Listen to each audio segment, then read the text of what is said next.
안녕하세요. 저는 50대 중반의 평범한 가장입니다. 얼마 전 아버지 기일이라 제사를 지내고 나서 며칠 동안 마음이 싱숭생숭하고 괜히 마음이 잡히지 않는 게 그렇더라고요. 싱숭생숭한 김에 지나간 시간들을 되돌려보니 많은 일들이 있었더라고요. 사람 사는 게 다 거기서 거기라는데 그때는 왜 그렇게 힘들었는지 혼자서 울며 주먹을 쥐면서 고통을 감내하던 때도 있었습니다. 저는 집안의 4대 독자입니다. 지지리도 가난한 집 4대 독자는 별 대수로울 게 없죠. 오히려 집안의 모든 것들을 짊어져야 하는 책임만 있을 뿐이죠. 그래도 상관없었습니다. 없어도 없는 줄 모르고 만족하면 행복했으니까요. 아버지와 어머니는 가난하셨지만 제게 나눌 줄 아는 사람이 되라 가르치시며 더 힘든 사람들을 돌볼 줄 아는 사람으로 가르쳤습니다. 하루 삼시세끼 굶지 않고 몸을 뉘이고 비바람 피할 잠자리 있으면 그조차도 없는 사람 도울 줄 알아야 한다고요. 저는 부모님의 그런 반듯함이 좋았습니다. 존경스러웠고요. 나만 아는 사람보다는 주변을 돌아볼 줄 아는 사람이 멋지더라고요. 아버지는 동사무소에서 일을 하셨는데 그러다 보니 어려운 사람들을 많이 알고 지내시면서 주변 사람들이 알게 모르게 많이 도우셨습니다. 그런데 혼자 가시기 힘들 때는 제게 손을 보태라 심부름을 시키곤 하셨죠. 저는 그 심부름이 싫지 않았습니다. 가끔 귀찮을 때도 있긴 했지만요. 병원에 못 가시는 노인분들 병원에 모시고 가고 약도 받아다 드리는 일이었거든요. 반찬을 가져다 드리는 일도 하고 쌀도 봉지에 담아 가져다 드리기도 했습니다. 심부름을 갈 때마다 아버지를 칭찬하시면서 고맙다고 하시는 어른들의 말씀이 제게는 자랑스러움이었고 자부심이 되었습니다. 그래서 좋았습니다. 아버지 성함 3글자를 말할 때마다 뿌듯했으니까요. 어머니도 그런 아버지를 자랑스러워 하셨습니다. 없는 살림에 빠듯하게 살았지만 그 넓은 마음을 헤아릴 줄 아시는 분이었으니까요.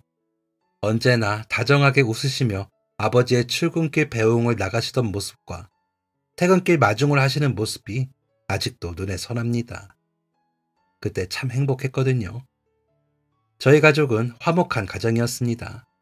동화책에서처럼 말이죠. 흔히 달동네라 불리는 동네의 중턱즈음에 자리 잡은 집의 작은 마당에서 저희는 따뜻하고 포근한 가족이었습니다. 작은 둥지에 사는 새 가족처럼 말이죠.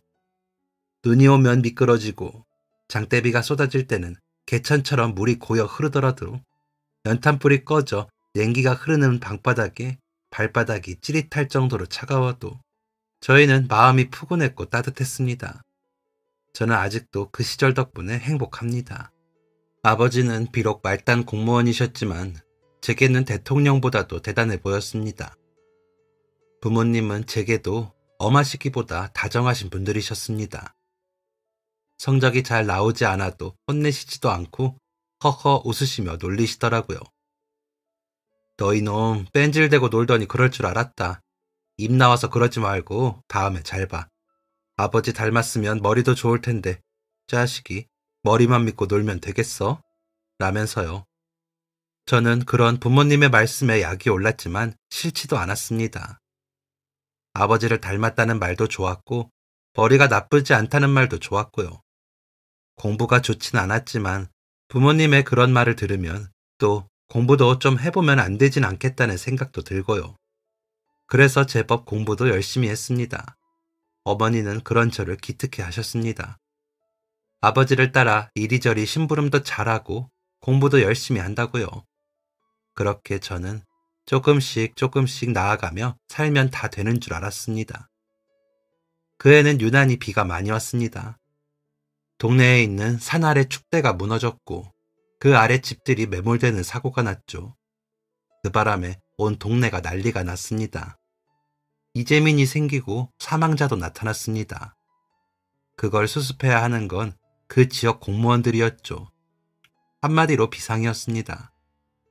그 바람에 아버지는 며칠 동안 집에 들어오지 못하셨습니다. 어머니는 그런 아버지가 갈아입을 옷과 반찬과 밥을 싸서 나르셨지만 못 만나고 오시는 날도 많았습니다. 경찰과 소방대원들도 많이 오고 갔습니다. 그러길 한 나흘쯤 되었을 때 아버지는 온 세상의 모든 흙을 덮어쓴 것 같은 모습을 하고는 집으로 돌아오셨습니다. 완전 산속에 사는 사람 같았다니까요. 어머니는 놀라시지도 않고 아버지를 맞으시더니 얼른 씻으시라고 하셨죠. 아버지는 허허 웃으시더니 아이고 씻기도 귀찮다. 너무 피곤해. 잠이 막 쏟아지네. 라면서 욕실로 향하셨습니다. 씻으려고 벗은 옷을 문 밖으로 내놓으시는데 양말은 빨아도 안 되겠더라고요. 물에 젖은 것도 젖은 건데 흙물이 어찌나 들었는지 딱 봐도 버려야 했습니다. 나흘 동안 흙구덩이 속을 파고 또 파면서 혹시나 갇힌 사람이 없나 찾는 작업들을 했다면서 그치지 않는 빗속에서 얼마나 고생을 하셨는지 모른다며 어머니가 그러시더라고요. 멀리서 보는데 눈물이 날 정도로 고생하셨다고요. 아버지가 씻으시는 동안 좋아하시는 된장찌개를 얼른 끓여 한술 뜨고 주무시라고 해야겠다며 부엌에서 서두르시며 음식을 하셨습니다. 중학교 3학년이었던 저는 그런 어머니를 도와 상을 차렸고요. 오랜만에 집에 오신 아버지가 반갑기도 했고 어려운 사람을 돕는 아버지가 자랑스럽기도 했으니까요. 그만큼 아버지는 저희 가족의 자부심이었습니다. 다 씻고 나오신 아버지는 한층 개운해하시며 이제 살겠다 라며 웃으셨습니다. 어머니가 차린 상에 앉아 된장찌개 한 숟가락 드시더니 이 맛이지 라며 한 그릇 뚝딱 드시더라고요. 그러시더니 아우 배부르다. 이제 한숨 자야겠다. 나 일어날 때까지 깨우지 말아요. 밤에 다시 나가봐야 해. 그때까지 자야겠어. 진짜 며칠을 날 샌 건지 모르겠네 라고 하시더라고요. 그렇게 잠이 드신 아버지는 저녁 때가 되어도 일어나질 않으셨습니다. 어머니는 아버지의 당부 때문인지 깨우질 않으셨고 저 먼저 식사를 챙겨주셨습니다. 아버지 식사는 따로 챙겨 놓으셨다가 주신다며 남기지 말고 먹으라고 하시더라고요. 비는 그칠 줄을 모르고 아버지는 밤에 다시 나가신다니 걱정을 하면서 저녁을 먹고 아버지를 깨웠습니다.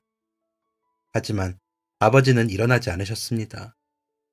아무리 흔들고 불러봐도 아버지의 숨소리가 들리지 않아 이게 뭔가 싶더군요. 구급차를 불렀지만 이미 수해 지역에 나가 있는 인력이 많아 늦더군요.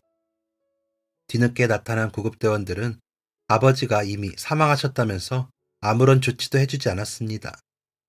경찰이 왔습니다. 아버지에 대해 이런저런 이야기를 묻더니 아무래도 과로사 같다고 하더라고요. 어머니는 실신을 몇 차례나 하셨는지 모릅니다. 워낙 사이가 좋으셨던 부모님이셨기에 갑작스러운 아버지의 사망을 어머니는 받아들이기 힘드셨던 것 같습니다. 저 역시도 아버지가 그렇게 돌아가시고 나니 정신이 하나도 없었습니다. 자꾸 실신하시는 어머니를 챙기랴, 장례를 챙기랴 정신이 없더군요. 동사무소의 동장님은 아버지의 죽음을 순직으로 처리할 수 있도록 도와주시겠다고 제 손을 잡고 약속하셨지만 이루어지진 않았습니다. 동네 분들은 오셔서 아버지의 죽음을 함께 슬퍼해 주셨습니다. 모두들 아버지께 도움을 많이 받았다고 하시면서요. 그렇게 좋은 분이 이렇게 가시다니 정말 슬픈 일입니다. 이제 우리 동네 일에 발벗고 나서주시는 분이 안 계시겠네요. 라는 말을 하셨죠. 저는 그 말들에 아버지에게 부끄럽지 않은 아들로 살겠다고 다짐했습니다. 아버지처럼 여러 사람을 돕고 살겠다고 다짐도 했고요. 무엇보다 걱정인 것은 어머니였습니다. 어머니가 원래도 심장이 약하셨거든요. 아버지를 동네에서 가장 가까운 공동묘지에 모시고 집으로 돌아오는 길에도 어머니는 몇 번을 실신하셨으니까요. 저도 그런 어머니를 붙들고 울 뿐이었죠. 아버지가 안 계신 집은 마치 적막강산 같았습니다. 어머니와 저는 말도 서로 나누지 못할 정도였고 각자 방에서 눈물만 흘렸습니다. 그러다 어머니가 실신하시면 저는 어머니를 업고 뛰어 병원에 갔습니다. 그럴 때마다 어머니는 미안해, 우리 아들. 엄마가 든든하게 버텨야 하는데 이렇게 약하게 굴어서. 미녀가 엄마가 아버지 볼 면목도 없다 라며 우셨습니다. 하지만 어머니는 그 후로도 계속 실신을 하셨고 수척해지셨습니다. 드시던 약도 소용이 없어 더 강하게 처방을 해주셨는데도 어머니는 점점 더 일상생활을 겨우 하실 정도로 약해지셨습니다. 그런 어머니를 돌보는 게 더 급했던 저는 입학한 고등학교를 그만두었습니다. 어머니도 아버지처럼 갑자기 혼자 떠나실까봐 학교에서도 집중이 안 되더라고요. 그렇다고 집에서 어머니 병수발만 든 것은 아니었습니다. 아버지가 돌아가시고 중학교 졸업은 했기에 고등검정고시를 준비했거든요. 틈틈이 공부도 하고 집안일도 했죠. 어머니를 대신해 장을 보고 오기도 하고요. 어머니는 언덕길을 오르실 때 숨이 차 몇 번을 쉬셔야 했거든요. 반년이 넘도록 병원 말고는 집 밖에 나가질 못하다 보니 더 힘들어 하셨죠. 동네 사람들은 그런 저희 모자를 가여워하시면서도 대견해 하셨습니다. 몸이 약한 어머니를 위해 학교도 그만두고 보필하는 효자라고 하면서요. 그래서인지 제가 지나가면 항상 웃으며 대해주셔서 좋았죠. 아버지께서 워낙 인심 좋게 여기저기 좋은 일들을 하셨기에 저까지 좋게 봐주셔서 가능한 일이기도 했습니다. 항상 그리운 아버지였지만 특히나 어려운 일이 있을 때는 그 빈자리가 너무 크게 다가와 버거울 때도 많았습니다만 아버지의 생각에 버텼습니다. 아버지가 계셨다면 제가 얼마나 잘하고 있는지 칭찬해 주실 거라 생각하면서요. 누군가에게 칭찬받으려고 학교를 포기하고 어머니 곁에 있었던 것은 아니었지만 그래도 그렇게 믿고 제가 해야 할 일을 하다 보면 어느새 해결이 되었더라고요. 고등검정고시에 합격을 하고 저는 닥치는 대로 할 수 있는 일을 했습니다. 대신 집에서 멀리 떨어진 곳에 일은 못했죠. 어머니를 자주 들여다봐야 하니까요. 동네 슈퍼나 세탁소에 배달해야 할 것들을 하거나 새벽에 시장으로 가 물건 들어오는 것을 받아 정리를 하거나 하는 일이 대부분이었지만 그 돈이라도 벌어야 어머니 약값도 하고 두부라도 사서 밥을 먹겠더라고요. 아버지가 살아계실 때 모았던 돈은 거의 바닥이 나고 있었고 연금도 그렇게 많지가 않다 보니 어머니와 제 생계는 점점 더 부족해졌습니다. 그렇게 제가 돈을 벌었는데도 형편은 좋아질 줄 몰랐습니다. 어머니 약값과 병원비를 하다 보면 제대로 월급을 받는 일을 하기 전까지는 계속 어려워지겠더라고요. 하지만 어머니를 혼자 둘 수는 없었습니다. 아버지가 돌아가신 직후보다는 좋아지고 계셨지만 어지럼증이 계속되고 있었고 숨이 찬 증상도 나아지지 않고 힘들어 하셨기에 빨래라도 널다가 쓰러지실까 봐요. 시장에서 일을 하며 식재료를 얻어오는 날도 있었습니다. 저렴하게 장을 봐오는 날도 있었고요. 그러면 어머니는 콧노래를 흥얼거리시며 반찬을 하셨습니다. 그리고는 적당량을 덜어 전부터 혼자 계시는 노인분들에게 가져다 드리라고 하셨죠. 저는 그 반찬들을 졸래졸래 가져다 드리고 아버지가 살아계실 때처럼 대신 칭찬을 받고 기분이 좋아져 돌아오곤 했습니다. 아버지가 계실 때만큼 자주 가져다 드리지는 못했지만 한 번이라도 더 가져다 드릴 수 있게 해야겠다는 욕심이 나기도 했습니다. 제가 그렇게 반찬을 배달을 하고 오면 어머니는 아버지가 살아계실 때처럼 환하게 웃는 얼굴로 저를 맞으시며 힘들었지? 하루 종일 자전거로 힘들게 일하는데 엄마 심부름까지 하려니 힘들지. 그래도 우리 하는 데까지 해보자. 우리가 안 들여다보면 힘드신 분들이잖아. 미안해. 그 정도는 엄마가 혼자 해결해야 하는데. 라고 하시기도 하셨습니다. 어머니의 말씀이 틀린 게 아닌데도 사과하시는 모습은 좀 보기 싫더라고요. 사실 저도 좋았거든요. 마치 아버지가 곁에 계신 것 같아서요. 그런 와중에 다행인 것은 아버지가 돌아가신 지 2년이 조금 넘자 어머니가 실신하시는 횟수가 점점 줄어드셨다는 것이었습니다. 실신하는 횟수가 줄자 어머니는 점점 더 집 밖으로 나오시려고 시도하셨죠. 집 앞 계단까지 나오시다가 그 계단 밑까지 내려오셨다가 올라가시기도 하시더니 집 앞 슈퍼 앞에 놓여있는 평상에 나와 앉아 기다리시기도 했습니다. 어머니가 그렇게 노력하는 모습을 보여주시니 저는 더 열심히 했습니다.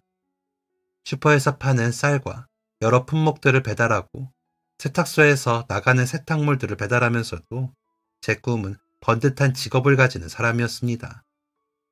제가 조금이라도 더 월급을 받을 수 있는 일을 가지고 형편이 나아지면 어머니 병원에서 받아야 한다고 하셨던 검사도 받을 수 있고 아버지처럼 여러분들을 더 도울 수도 있다는 생각에 그런 목표가 생기더라고요.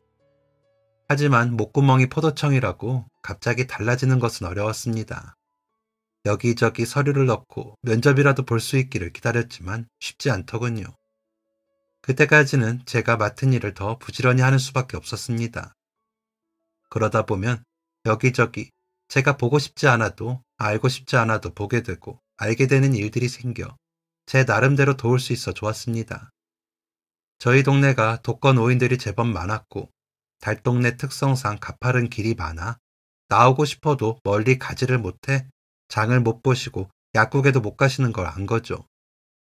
그 정도는 제가 자전거로 휙 다녀오면 될 일이었습니다.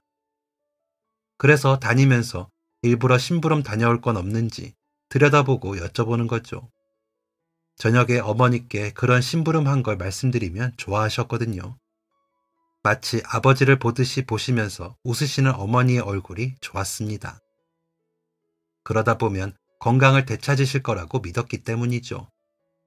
다른 사람들이 아닌 나와 어머니를 위해 도움을 주는 것이나 다름이 없었습니다. 그랬기에 너무 칭찬해 주시고 고마워하시면 조금 부끄러운 생각이 들기도 했습니다. 어쩔 때는 학교에 다니는 친구들이 부럽기도 했었고 답답하기도 했습니다. 친구들과 몰려다니며 공을 차는 게 낙이었던 저였는데 아버지가 돌아가신 이후로 집 근처를 못 벗어나는 생활이 무료하고 따분했거든요. 그런데 주변에 일어나는 일들을 알아가며 살필 수 있는 건 오히려 제게 다행이었죠. 검정고시 공부를 하면서도 생각했던 것이 아버지처럼 공무원이 되거나 소방관이 되고 싶었습니다. 누군가를 도울 수 있는 직업이라는 점에서 좋더라고요. 하지만 점점 더 집에서의 생활이 길어질수록 공무원이나 소방관이 되는 일은 자신이 없어지더라고요.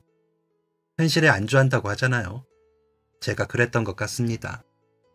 주변을 살피는 일을 하고 싶지만 자신이 없어지고 어머니 건강도 나아지고 있었지만 제가 곁에서 적극적으로 돕지 않으면 힘이 드셨기에 포기를 한 거죠. 하나씩 현실이라는 벽을 핑계로 그랬습니다. 그렇다고 그때 제 삶이 비루하고 한심하다고 할 수만 없었던 게 그나마 누군가를 도울 수 있었던 게 아닌가 싶네요. 그 작은 선함의 씨앗이 제 삶을 지탱해줬던 거죠. 잘난 척도 아니고 우월감도 아니었습니다. 그저 아버지가 함께라는 것이었습니다. 아버지가 계셨을 때부터 꾸준히 하고 있는 일이었기에 계속할 수 있다는 안도감 같은 게 저를 지탱하고 잡아줄 수 있었던 거죠. 중심을 잃지 않고 견딜 수 있는 힘 역시 아버지에게서 온 것이었다는 게 지금 생각해도 너무나 감사한 일입니다. 그때도 너무 다행이라고 생각했거든요. 그러다 보니 동네 분들께 도움이 될 만한 일을 찾는 게 즐겁더라고요. 눈이 오면 제설 모래를 뿌려 놓는다거나 미리 쓸어 놓은 일조차도 재밌었습니다. 비가 많이 오면 상습 침수 지역 하수구에 혹시나 오물이 끼지 않았나 살피고요. 낙엽이 많이 떨어질 때는 다 쓸어 포대에 담아놓기도 했죠. 마당에 옮겨야 할 물건들을 쌓아두시는 노인분들 일손을 돕기도 하고 못을 박는다거나 형광등 가는 일들도 챙기면서 바쁘게 지냈습니다. 그랬더니 제가 덜 한심해지더라고요. 모두가 칭찬도 많이 해주시고요. 한 번은 혼자 계신 할머니가 불이 난 집에 갇혔다는 말을 듣고 달려가 할머니를 모시고 나오기도 했습니다. 제가 거뭇거뭇 검댕을 묻히고 집에 들어갔죠. 그랬더니 어머니는 저를 붙들고 얼마나 우셨는지 모릅니다. 혹시나 거기 갔나 싶더라. 아이고, 민혁이 아버지. 왜 우리 민혁이까지 이러고 산대요. 라면서 손을 부들부들 떠시면서 우셨습니다. 그러다가 잘했다. 그런데 미녀가 위험한 곳은 가지 말자. 엄마가 죽겠어. 다 도울 수 있으면 좋지만 너희 아버지처럼 갑자기 가면 안 되잖아. 라고 하시는데 그제야 가슴이 쿵 내려앉더라고요. 어머니에게는 공포일 수 있겠더라고요. 그렇지만 누구를 돕는 것에 있어서는 할 수 있는데 안 할 수는 없었습니다. 동네에 무슨 일이 생기면 동네 분들이 저부터 찾아오시기도 했고요. 어머니는 그저 반찬이나 나르고 힘든 일이나 도우면 좋겠다고 하셨습니다. 불이 났거나 물이 쏟아지거나 하는 일은 제가 할 게 아니라고요. 어머니 말씀이 맞죠. 제가 무슨 장비를 갖추고 있는 전문 인력도 아니고요. 저까지 위험해질 수 있는 상황이 맞기에 어머니 말씀에 반박은 못했지만 그렇다고 따를 수도 없어 눈치를 봐가며 했던 일들도 있었습니다. 너무 위험하고 미련맞은 마음가짐이었지만 그렇게 되더라니까요. 제가 20살이 될 때까지도 저는 그렇게 지냈습니다. 어차피 사대독자라 군은 면제였고 어머니와 계속 그렇게 지냈습니다. 그러다 전에 보내놓은 이력서를 보고 한 상사에서 전화를 주셨더군요. 동네 분들과 몇 년간 오고 가며 지내면서 제가 영업에도 자질이 있는 것 같아 이력서는 넣었지만 기대는 하지 않았기에 잊어버렸거든요. 그랬는데 갑자기 연락을 받으니 당황스럽기도 하고 기분이 좋기도 하더라고요. 굉장히 긴장도 됐습니다. 사회라는 곳에 정식으로 나아가는 느낌이었거든요. 그런데 막상 면접을 가려고 보니 제가 양복이 없더라고요. 장롱에 있던 아버지 옷 중에 골라보는데 한눈에 봐도 너무 낡았고요. 그렇다고 덜컥 가서 양복을 살 수도 없는 노릇이라 아버지 양복 중에서 제일 깔끔한 것으로 골라 입었습니다. 그래봤자 양복은 두 벌뿐이었습니다. 봄, 가을용과 겨울용이요. 그중 계절에 맞게 입으면 될 일이었죠. 입어보니 저보다 키가 조금 더 크시고 덩치도 좋으신 아버지의 양복이 제게는 조금 헐겁게 느껴지더라고요. 뭐 그래도 어쩔 수 없죠. 입을 옷이 정말 아버지의 양복뿐이라 선택의 여지가 없었습니다. 아버지 생각에 치우지 않았는데 오히려 잘 됐다고 생각했습니다. 일단 잘 다려놓고 아버지의 낡은 구두도 잘 닦아놓고 면접 준비를 했습니다. 그 자체만으로도 제게는 한 줄기 희망이 내리쬐는 것 같아 좋더라고요. 중요한 건 보여지는 것보다 제가 가진 가능성이라고 생각했으니까요. 다행히 회사가 집과 멀지도 않았고 합격만 한다면 열심히 일하겠다고 다짐도 했죠. 그렇게 면접을 보기로 한 날, 자전거를 세탁소에 세워놓고 가기 위해 세탁소에 갔는데 주인 할아버지가 저를 머리부터 발끝까지 쭉 훑어보시더라고요. 그러시더니 야 임마, 너는 그렇게 이리저리 뛰어다니면서 양복 한 벌도 안 샀냐? 요즘 누가 그런 양복 입냐? 돌아가신 너희 아버지도 안 입겠다. 라며 말씀하시더라고요. 저는 쑥스럽기도 하고 머쓱하기도 해서 제가 양복 입을 일이 있어야죠. 아버지도 경조사 있을 때나 양복 입으셨지. 입으신 걸 거의 못 봤는데 괜찮지 않아요? 양복이 비싸 살 돈도 없고요. 라며 너스레를 떨며 웃는데 세탁소 할아버지는 고개를 저으시더군요. 그러더니 제게 손짓으로 따라오라고 하시더니 안쪽에서 깔끔한 양복 한 벌을 꺼내어 제게 대보시면서 좀 큰가? 그래도 이거 입고 가. 면접이라며 사람이 말끔해 보여야지. 네가 입고 있던 양복 밑단 뜯어진 거 못 봤어? 라며 제게 갈아입으라고 하시더라고요. 제가 보기에도 더 말끔한 옷이기도 했고 할아버지의 성의를 생각해 갈아입었습니다. 그러고 거울 앞에서 옷을 비춰보고 있는데 세탁물을 맡기러 오신 꽃가게 사장님이 저를 보시더니 민혁이 오늘 좋은 데 가냐? 라고 물으시더라고요. 그래서 면접 간다고 했더니 아이고 그래? 옷에 비해 신발이 너무 낡았다. 잠깐만 하시더니 나갔다가 본인의 구두를 가지고 오셔서는 신어봐. 이게 훨씬 낫다. 색도 더 맞고. 그런데 가방이 책가방이야? 서류 가방 같은 거 없어? 라고 하시더군요. 저는 가방은 생각도 못했기에 에이, 뭐 가방까지 신경을 써요. 이거면 돼요. 감사합니다. 깨끗하게 입고 깨끗하게 신고 다시 반납하겠습니다. 라고 하면서 세탁소를 나섰습니다. 양복은 폼이 크고 신발도 헐거웠습니다. 마치 어른 옷과 신발을 훔쳐 입은 어린애처럼 보이더라고요. 그래도 기분은 좋더라고요. 제가 뭐라고 그렇게 신경을 써주시니까요. 집에서 입고 나왔던 아버지의 양복과 신발은 세탁소에 맡긴 채 면접 볼 회사로 향하려고 하는데 복덕방 사장님이 저를 보시더니 미녀가 어디 가냐? 그런데 가방이 그게 뭐냐? 얘는 아직도 지가 학생인 줄 아는가 보네. 이리 와봐라. 하시더니 종이 가방에서 새 서류 가방을 꺼내셨습니다. 이거 내가 얼마 전에 새로 산 건데 아직 한 번도 안 썼어. 이거 들고 갔다 와. 아무리 그래도 옷을 그렇게 입었으면 가방도 좀 다른 걸 들어야지. 라고 하시면서요. 제가 메고 나갔던 가방은 복덕방에 맡긴 채 저는 따뜻한 마음을 가지고 면접을 보러 갔습니다. 가는 내내 제 모습을 이리저리 비춰봐도 어색하더라고요. 매일 운동복에 운동화를 신고 자전거로 배달만 하던 제가 양복을 입고 구두를 신고 서류 가방까지 들고 걷는 모습이 영 어색하게 느껴졌습니다. 폼도 안 맞고 사이즈도 크다 보니 더 어색하게 보였지만 저는 마음이 따뜻했습니다. 언젠가는 이런 모습도 익숙해져 멋지게 보일 날을 꿈꾸며 씩씩하게 면접 장소를 향했습니다. 면접장에 도착해보니 저 말고도 여럿이 와 있더라고요. 채용 조건이 학력 무관이라 이력서를 넣긴 했는데 다른 사람들을 보니 조금 기도 죽고 나만 아무것도 모르는 것처럼 보여 눈치가 보이더군요. 제 차례가 되었는지 제 면접 번호인 3696번이 불리는데 꿈 같더라고요. 너무 긴장해서 머리가 하얗게 되더니 아무 생각도 안 나더라니까요.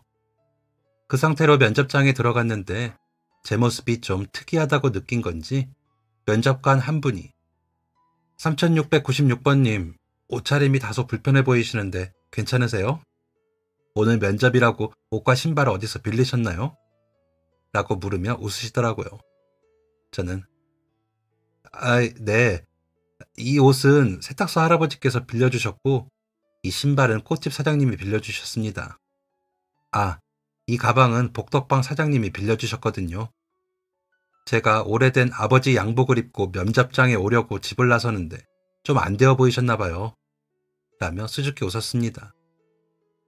그러자 다른 면접관께서 왜 오래된 아버지의 옷을 입고 나오셨을까요?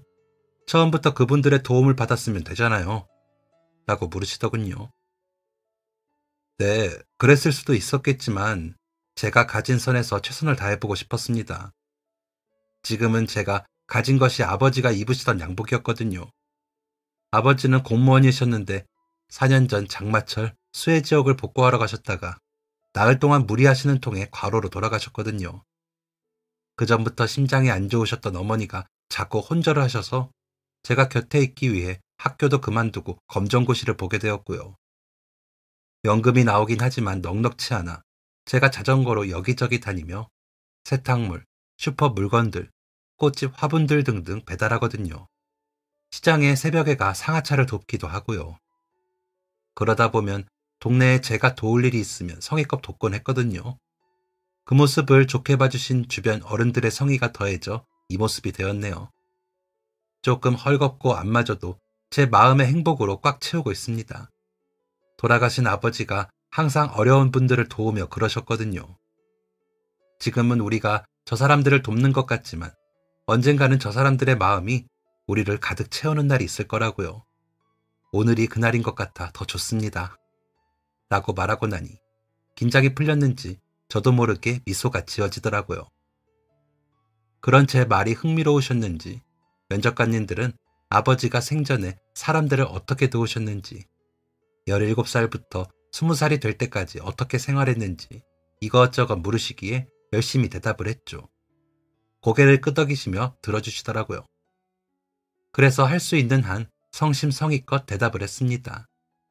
하지만 저는 그 면접에서 합격하지 못할 거라고 생각했습니다. 다른 면접자들의 학력이나 외국어 능력이 엄청나더라고요. 제가 너무 우물 안의 개구리였던 거죠. 저만 겨우 고졸 검정고시 출신이더라니까요. 그렇게 면접을 보고 나니 제가 얼마나 부족한지 알겠더라고요. 그리고는 집으로 돌아와 옷과 신발에 먼지를 떨고 가방은 닦아서 다시 가져다 드렸습니다. 너무 감사했다고 말씀드리면서도 죄송하더라고요. 이렇게 신경을 써주셨는데 제가 모자라 면접에 떨어지게 돼서요. 하지만 그렇다고 제가 거기서 포기하려고 하진 않았습니다. 방통대 영문과에 가야겠다는 목표가 생겼거든요. 가서 영어 공부도 좀 하고 부족한 부분을 채우고 다시 도전할 생각이었습니다. 그때는 더 정돈된 모습으로 면접을 보면 좋겠다고 생각을 했죠.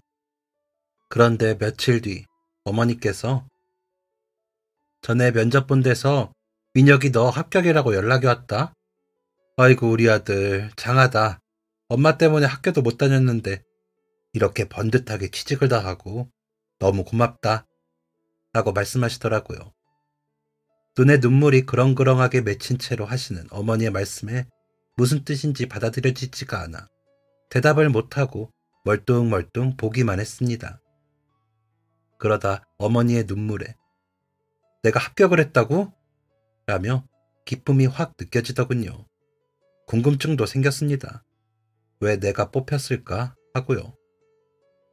드디어 출근 첫날이 되었고 동네 분들은 출근하는 저를 보며 아이고 우리 민혁이 드디어 이 동네 벗어나네. 잘했다. 대단해. 어디 상사에 들어갔다며? 거기가 외국에 물건 팔고 그런다며? 아유 아버지가 좋아하시겠다. 라고 한마디씩 하실 때도 정신이 없었습니다. 옷은 세탁소 할아버지가 아버지 옷을 손을 좀 봐주셨고 신발은 구두방 사장님이 손을 봐주셔서 새 옷은 아니어도 제법 제게 맞는 옷을 입고 출근을 할 수 있게 되었습니다. 아버지가 남기신 옷과 신발이었지만 또 제게 맞게 입으니 기분이 좀 다르더라고요. 어디서 났는지 어머니께서 선물로 주신 서류 가방은 왜인지 모르게 든든한 느낌까지 들더라니까요. 아버지도 함께 계신 것 같은 생각도 들더라고요. 열심히 일해서 꼭 더 나은 삶을 살겠다고 다짐도 했습니다. 도착해보니 저 말고도 3명의 합격자가 기다리고 있더군요. 다들 그럴싸해 보이는 옷을 입고 새 구두를 신고 있어 저는 또 기가 죽었습니다. 신입사원들과 사장님과 인사하는 시간에는 심장이 쿵쾅쿵쾅 거리더라고요. 그래도 아버지의 양복 자켓을 쓰다듬으며 마음을 달랬습니다. 한결 나아지더라고요. 한 명씩 인사를 나누시던 사장님은 저를 보시며 한민혁 씨, 앞으로 잘 부탁합니다. 면접 볼 때 너무 인상 깊었어요. 민혁 씨 아버님이나 민혁 씨 같은 사람이야말로 이 시대에 꼭 필요한 인재죠. 라고 해주시는데 눈물이 날 것 같더라고요. 각 부서에 배치를 받았는데 제게 이것저것 질문이 많으셨던 면접관님이 부사장님이시더라고요. 제가 알아보고 눈이 커지자 저를 보고 웃으시더라고요. 반가워요. 나 민혁 씨 같은 사람이랑 너무 일하고 싶었잖아요. 진짜 대단한 사람이에요. 사장님도 감동받으셨잖아요. 라고 하시더니 웃으시더군요. 첫날이라 뭐 대단한 업무도 없었지만 정신없이 흘러갔습니다. 퇴근하기 직전 부장님이 저를 따로 부르시더니 민혁 씨, 혹시 따로 공부하는 거 있어요? 라고 물으시더군요. 부끄러움에 귀까지 빨개지는 게 보이는 것 같더라고요. 그래서 사실 저는 이 회사에 합격하지 못할 것이라고 생각했습니다. 면접 때 주변 분들과 비교해보니 제 실력이 형편없더라고요. 그래서 방통대에 들어가 실력을 더 쌓아야겠다고 생각을 했는데 아직 실천은 못했습니다. 라고 솔직하게 말씀을 드렸습니다. 그러자 부장님은 가만히 미소를 지으시더니 그럴 줄 알았어요. 역시 우리 사장님이랑 내가 보는 눈이 정확하다니까. 알았어요. 지금 말한 거 꼭 진행하셔야 해요. 상사라는 곳이 승진이 빠를 수도 있지만 퇴사도 많거든요. 그러니까 노력해서 우리 같이 멀리까지 갑시다. 라고 하시더라고요. 한동안은 정신없이 신입사원 역할에 집중을 했습니다. 그러면서도 방통대에 입학하기 위하여 알아보고 원서를 작성했죠. 아침부터 저녁까지 회사에서 일을 하고 밤에는 공부를 한다는 것이 생각처럼 쉽진 않았습니다. 확실히 검정고시 볼 때보다 힘들더라고요. 그래도 내가 해내지 못하면 나는 회사에서도 뒤처진다는 생각으로 최선을 다해 회사 생활과 학업을 병행했습니다. 어머니는 그런 제가 안쓰러우시다면서도 응원해 주셨습니다. 그러면서 다 어머니 탓이라고 자책하시더라고요. 그런 어머니께 엄마, 나는 엄마가 이렇게 내 곁에서 아무렇지 않게 있기만 해주시면 다 괜찮아. 내가 회사 가서 일하고 올 수 있다는 자체가 나한테는 기적 같은 걸 이라며 어머니를 위로해드리기도 했습니다. 정말로 나빠지지 않고 곁에 계셔주시는 것만으로 제 삶의 목표가 되었으니까요. 부장님께서는 제게 공부하다가 어려운 거 있으면 가지고 와요. 내가 도울 거 있으면 도울게. 대신 민혁 씨가 꼭 필요할 때 나서서 일 처리만 좀 잘해줘요. 라고 하셨습니다. 그런 부장님의 말씀도 목표가 되어 노력하게 하더라고요. 한 2년은 공부하랴 일하랴 정신이 없었습니다. 아마 제 인생에서 제일 많이 무언가를 배운 시기가 이때가 아닐까 생각이 드네요. 그런 격정적인 2년이 지나고 저는 제법 신입티를 벗은 상사의 직원이 되었습니다. 그 사이 몇 번의 해외 출장이 있어 어머니가 혼자 집에 계시는 통에 마음을 졸여야 하는 날들이 늘어났죠. 어머니는 점점 더 나아지시더라고요. 약도 전에 드시던 것처럼 드실 수 있게 되었고 숨이 차는 것과 어지러움 증상도 없다고 하시더라고요. 혼자서 시장도 다녀오실 정도가 되었죠. 동네 분들은 어머니의 그런 변화가 기적이라고 하셨습니다. 제가 너무 효자라 하늘에 계신 아버지가 신을 설득한 거라고요. 좋은 일 많이 하고 가신 아버지의 덕으로 제가 잘 풀리는 거라고도 하셨고요. 저는 그 말들이 다 맞는 말들이라고 생각했습니다. 그래서 저는 허투루 살 수가 없었습니다. 너무 감사한 삶이었으니 말이죠. 열심히 살면 기회가 온다고 하지요. 그래서 제게 기회가 더 왔습니다. 재고 파악이 제대로 안 된 탓에 손해를 볼 수 있었던 회사에 손해를 막기 위해 적극적으로 나서본 거죠. 다들 해봤자 안 된다고 했는데 나서봤습니다. 워낙 방대한 양이기에 6년차 선배들도 감히 나서지 못한 부분이었는데 무식하면 용감하다고 무턱대고 파고들어 감춰져 있던 부분을 발견한 거죠.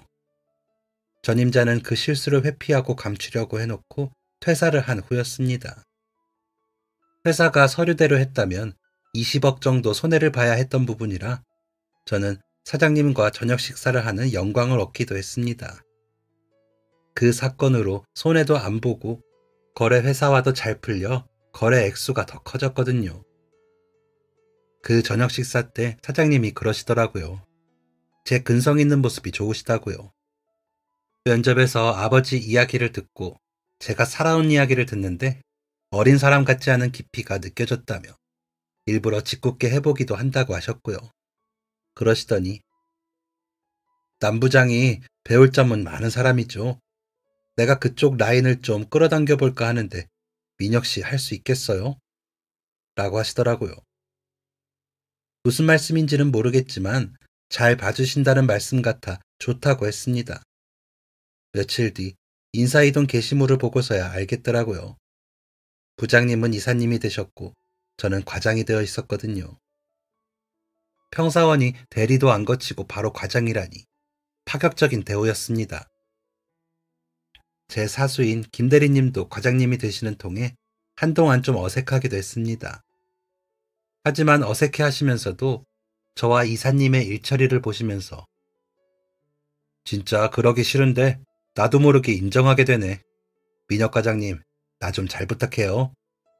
라고 하실 정도로 열심히 했습니다. 그게 제 인생의 비결이라면 비결일까요? 물론 저는 저희 아버지가 잘 닦아놓으신 길을 걸은 편이라고 생각합니다.